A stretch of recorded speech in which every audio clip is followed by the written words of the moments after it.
Questo gesto, il gesto che Fontana compie sulla tela, non è più il gesto né dello scultore né del pittore, ma è un gesto veramente demiurgico. Fontana stesso sostiene che con questo buco sulla tela egli ha creato una dimensione infinita.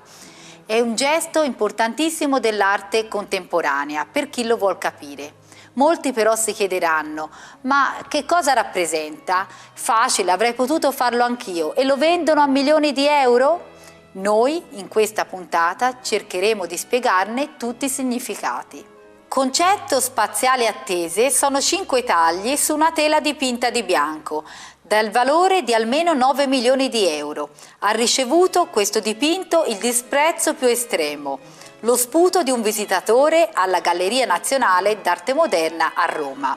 Si era visto di tutto, le martellate per la Pietà di Michelangelo e per il Nettuno in Piazza della Signoria e segni di pennarello sulle opere di Pollock, ma nessuno era mai arrivato a tanto. Lucio Fontana è un artista enigmatico, ha parlato pochissimo e prodotto moltissimo nella sua vita. Da scultore di lapidi in Argentina a scultore simbolista in Italia a pittore.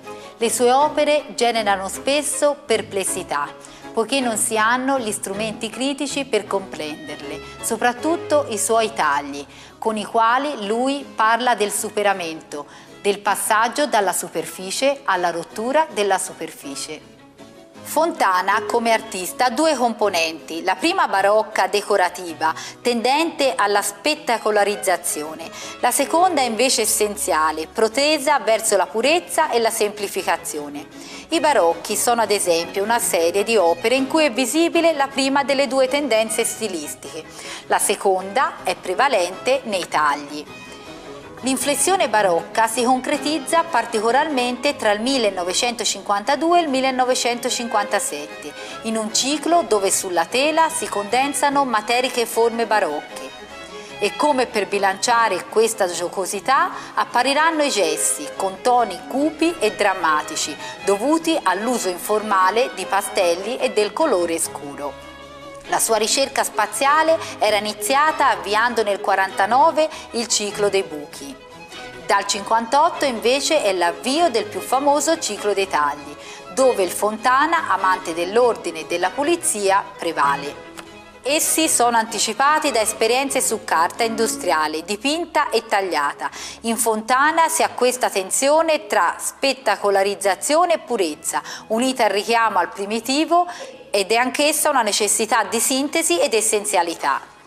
Ma cosa rappresentano questi tagli? Essi sono in primo luogo una ricerca delle potenzialità spaziali inesplorate del retro della tela, sulla quale invece per secoli di storia dell'arte si era già espresso di tutto, da Caravaggio a Pollock. L'arte con Fontana diventa tridimensionale. Quel buco apre il retro della tela, l'oltre, il di qua e il di là, che si integra in uno spazio unico. Egli, con un gesto fisico di chirurgica precisione, opera, e il suo è un gesto di ribellione iconoclastica, di rottura della sacralità dell'immagine e della tela, di passaggio dalla complessità alla semplicità. Egli apre la luce al buio e il buio alla luce. C'è chi ha parlato dei tagli come di una metafora visuale dell'inconscio, di quel luogo crepuscolare dove alloggiano le immagini e le emozioni della nostra vita.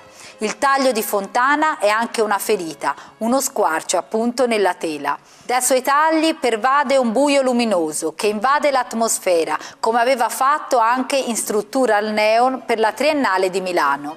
Fontana apre al nuovo, al diverso, all'opposto, apre il colore all'oscurità, apre la tela a ciò che ha sempre rifugito, al suo terrore, il buio.